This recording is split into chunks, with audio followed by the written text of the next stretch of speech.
Trying to redirect a pass. Clark. Oh my! From Schenectady. Clark. Caitlin Clark stepped onto the court like she owned every inch of it. But what happened next left even the greatest players in the league frozen. Every eye in the arena tracked her, every heartbeat seemed to pause, and one question hung in the air. Could this be the moment a new era in women's basketball was born? In just a few electrifying minutes, she didn't just play. She commanded, she dominated, and she forced legends to stop, watch, and acknowledge that something extraordinary was unfolding. This isn't just a story about a game. It's a story of confidence, timing, and fearlessness. A glimpse into what separates a generational talent from the rest of the world. Logo line legend. The setup couldn't have been more perfect or more daunting. The Indiana Fever were facing the undefeated New York Liberty. A sold-out crowd today at the Barclays Center for the New York Liberty's first home game of the season, and with rookie sensation, the Indiana Fever. A team that had dominated every opponent all season long. The Liberty represented everything the Fever were still fighting to become: elite, consistent, championship caliber. On paper, this should have been routine, another step in New York's march toward an unblemished record. For Indiana, it was the ultimate test. Could they prove they belonged in the same conversation as the league's best? And at the center of it all, returning from injury, was Caitlin Clark. Clark on her return. I feel good. I thought my rotations were good. Questions loomed over her. Could she reclaim her form, handle the pressure, perform when it mattered most? The game was tense, exactly what you'd expect when an underdog meets a powerhouse. Then it happened. Clark caught the ball on the right side of the court, not near the three-point line, not in a hot zone, logo territory. Most players would hesitate, pass, or work the ball around. Not Caitlin Clark. She assessed the defense, saw a sliver of opportunity, and in one fluid motion rose from near midcourt and let it fly. The ball arced perfectly, suspended in the air for what felt like an eternity before splashing through the net. The arena erupted. Gainbridge Fieldhouse shook with a roar that felt larger than life. But the moment went beyond the crowd's reaction. Breanna Stewart, one of the WNBA's most decorated and composed stars, froze. Basketball star Breanna Stewart. She didn't frown, complain, or roll her eyes. She smiled, shook her head, and acknowledged something extraordinary. Stewart's expression said it all. "I see you. You're for real. Welcome to greatness." When a legend reacts like that, it's more than recognition, it's coronation. Within hours, the clip went viral. Social media erupted. Twitter, Instagram, TikTok, and Facebook were flooded with replays, memes, and awestruck commentary. ESPN replayed it relentlessly. LeBron James, a figure from an entirely different league, took notice. He tweeted, highlighting a moment that transcended teams, leagues, and gender. Clark wasn't just making headlines, she was making history. The basketball world paused and debated. Analysts, commentators, even seasoned broadcasters questioned whether Caitlin Clark might already be a generational talent. Some went further, calling her possibly the best player on the planet. She's a top 5 player in the WNBA, and Caitlin Clark has received a lot of praise. Male or female. And it wasn't hype. This wasn't a garbage time highlight or a lucky shot. This was a second-year player, fresh off injury, standing up to the league's best team, refusing to shrink from the moment. She didn't just take a shot, she made a statement. Indiana's 102-88 victory over the Liberty wasn't just a win, it was a declaration. The Fever had arrived, and Clark had firmly established herself as a superstar. The audacity, skill, and confidence she displayed didn't just alter a scoreboard, it shifted perceptions, changed narratives, and demanded respect from peers and legends alike. That night, Caitlin Clark didn't just play basketball, she announced an era, and the basketball world had no choice but to watch. The catalyst. What happened after that logo shot was just as important as the shot itself. Lesser players might have coasted on that single moment of brilliance, satisfied with their highlight reel edition. Not Caitlin Clark. That deep three-pointer wasn't the culmination of her night. Clark will loft it up there and swish it in with a three. A long three by Clark. it was the appetizer. She used that moment as fuel, as momentum, as proof that she belonged exactly where she was. The shot seemed to unlock something not just in Clark, but in her entire team. The Fever began playing with a confidence that transformed them from underdogs hoping to compete into legitimate contenders, demanding respect. Clark didn't let up. She kept attacking the basket, kept finding open teammates, kept making the kind of plays that championship teams rely on. Her energy was infectious, spreading throughout the roster like wildfire. The Liberty, who had entered the game undefeated and full of swagger, suddenly looked rattled. Their defensive schemes, which had worked flawlessly all season, seemed unable to account for Clark's combination of range, creativity, and fearlessness. Every time they adjusted, she found a new way to exploit them. When they pressured her on the perimeter, she drove to the basket. When they backed off to prevent the drive, she launched from deep. With that switch around the world, Caitlin Clark made college basketball history. When they doubled her, she found the open teammate. It was a basketball clinic disguised as a competitive game, and Caitlin Clark was the professor teaching the lesson.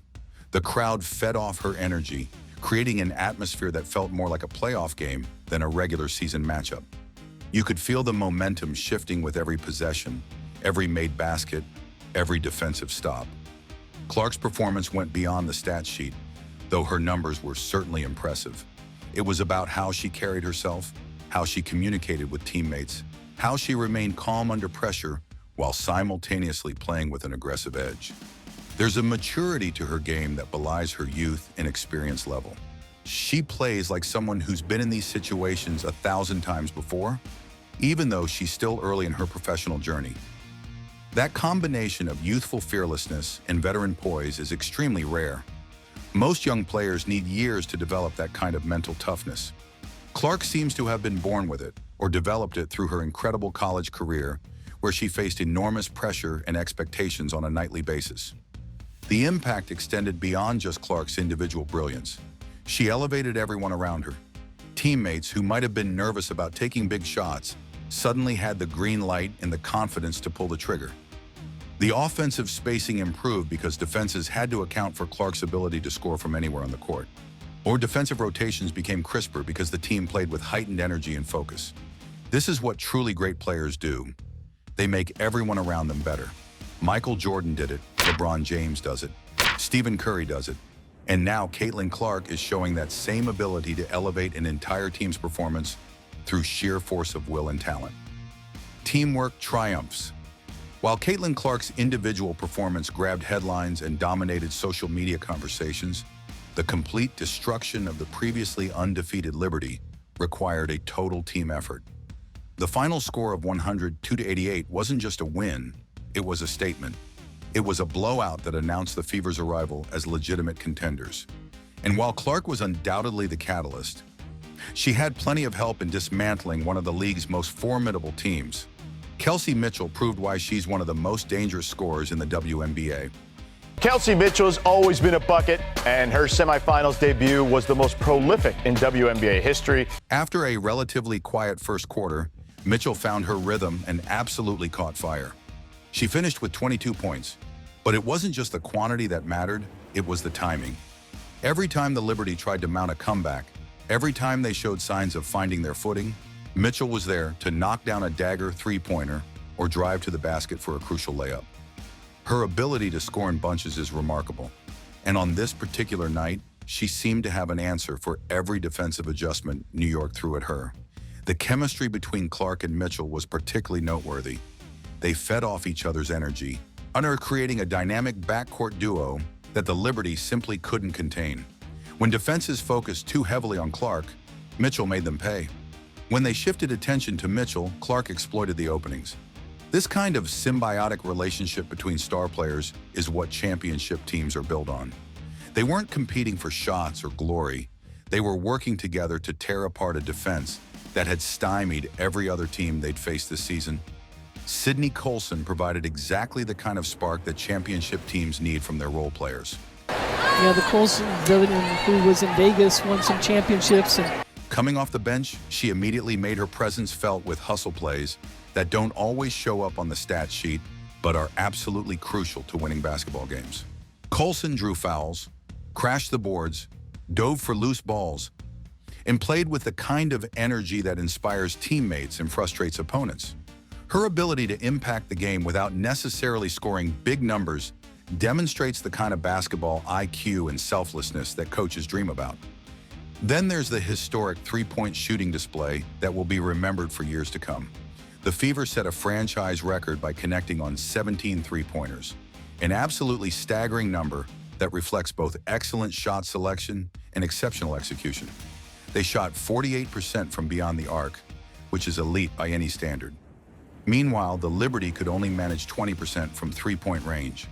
That's not just a statistical advantage, that's a complete strategic domination. The Fever had clearly done their homework, identified the Liberty's defensive weaknesses, and executed their game plan to perfection. Every player who stepped on the court seemed to have the green light to shoot when open, and they took full advantage of that freedom. Lexi Hull's performance perfectly encapsulated the team's confidence and resilience. Crowd chanting defense, all 18,000 of them kick to the corner. Lexi Hull! After struggling with some easy layups early in the game, Hull could have let frustration affect her play. Instead, she stayed locked in and found redemption by knocking down 3 out of 4 attempts from beyond the arc. That kind of mental toughness, the ability to shake off early mistakes and continue being aggressive, separates good teams from great ones. Hull's shooting forced the Liberty defense to respect every player on the floor, creating even more space for Clark and Mitchell to operate. The floor spacing was immaculate, with players constantly moving, Hannah setting screens and finding open spots. This wasn't a hero ball. This was team basketball executed at the highest level, with everyone contributing to a collective goal. WNBA's new ERA. The magnitude of this victory extended far beyond the final buzzer and the immediate aftermath. This wasn't just another game that would be forgotten by next week. This was a paradigm shift, a moment that changed narratives and forced everyone associated with the WNBA to reconsider their assumptions. Before this game, the conversation around the league was dominated by the Liberty's perfection and Breanna Stewart's continued excellence. The storylines were predictable. All-star players Nafisa Collier and Breanna Stewart of the New York. She is a three-time WNBA champion. Could anyone stop the Liberty's march to an undefeated season? Was Stewart on track for another MVP award? Where did the Fever rank among the league's middle-tier teams? In one night, one Caitlin Clark and the Fever completely rewrote those narratives. Suddenly, the conversation shifted to Clark's emergence as potentially the league's most exciting player, and the Fever's transformation into legitimate championship contenders. The performance forced basketball analysts and fans to grapple with some uncomfortable questions. How do we evaluate a player who's only in her second season but is already performing at an elite level? What does it mean when a young star coming off injury can dominate the league's best team? Is the wait your turn mentality still valid when someone like Clark is clearly ready to lead right now? These aren't easy questions, and they challenge some of the traditional narratives about player development and experience in professional sports. Clark's trajectory suggests that talent and fearlessness can sometimes matter more than years of experience.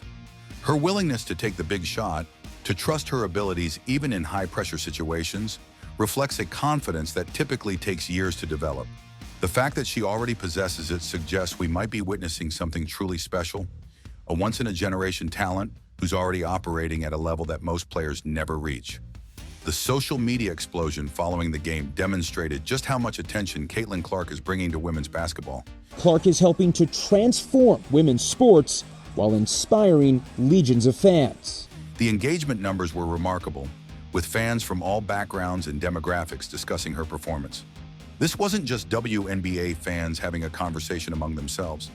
This was mainstream sports fans, NBA followers, casual observers, and international audiences all tuning in to see what the fuss was about. That kind of crossover appeal is invaluable for the league. When LeBron James tweets about a WNBA player, when ESPN dedicates extensive coverage to a regular season game, when social media algorithms push WNBA highlights to millions of users, these are the moments that grow the sport. Clark is becoming must-see TV, the kind of player who draws viewers who might not otherwise watch women's basketball. The respect she's earning from established players like Breanna Stewart carries enormous weight within the basketball community. Players recognize authenticity and genuine talent. They can spot the difference between hype and substance.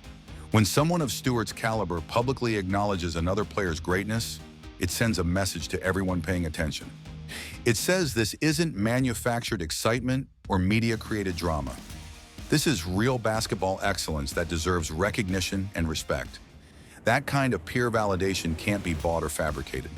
It has to be earned through performance, consistency, and the kind of jaw-dropping moments that make even legends stop and stare.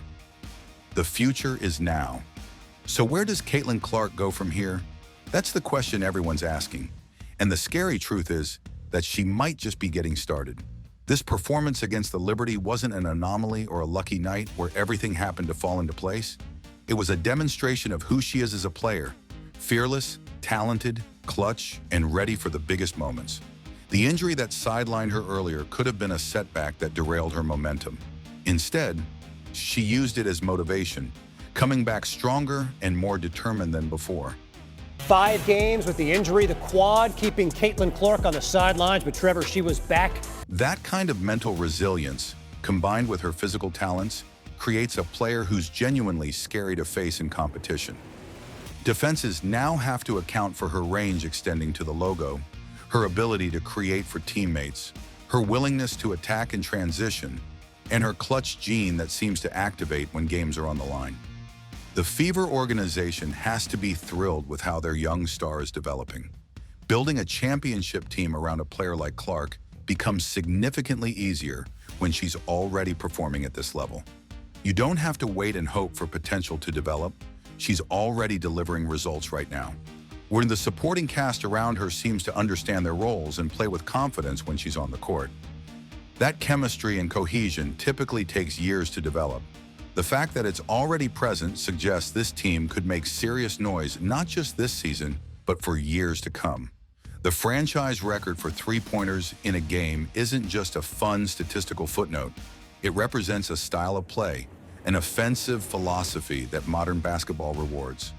The Fever are playing the kind of fast-paced, three-point heavy basketball that wins championships in today's game. The Sparks would hang on to win their first WNBA title since 2002. The question now isn't whether Caitlin Clark can be great. She's already proven that. The question is, how great can she become? What does her ceiling actually look like? So we're watching a player who might define women's basketball for the next decade or longer. She has the talent to become the face of the league, the player who draws casual fans into becoming dedicated followers, the athlete who inspires the next generation of young girls to pick up a basketball. These opportunities don't come along often, and it's becoming increasingly clear that Clark has the ability and the mentality to seize this moment. Her performance against the Liberty wasn't just about basketball skill. It was about confidence, timing, and the kind of fearless mentality that separates transcendent athletes from merely excellent ones. The league should be excited about what Caitlin Clark represents. She's bringing attention, excitement, and legitimacy to women's basketball in ways that help everyone involved. Now, ratings increase when she plays. Social media engagement spikes. Casual sports fans suddenly care about WNBA games. That rising tide lifts all boats, creating opportunities for other players, increasing league revenue, and growing the sport's footprint. But beyond the business implications, she's simply fun to watch. There's a joy in her game, an audacity to her shot selection, and a creativity to her playmaking that makes you want to tune in to see what she'll do next. That's the kind of player sports leagues dream about. Someone who combines elite talent with entertainment value and genuine likability. Clark, the feet underneath, back Binley working against Giroux. What a move there! The lights dim on Gainbridge Fieldhouse, but the echoes of that night refused to fade. One shot, one performance, and the basketball world was forced to pause, to acknowledge something rare, something undeniable. Caitlin Clark didn't just win a game. She shifted the balance of expectation, rewrote what's possible, and left even the legends questioning what comes next. The question now isn't whether she can keep this up, it's how the rest of the league will respond. How far can a single talent push a team, a city, a sport before the world has no choice but to follow? The story isn't over, it's only just beginning.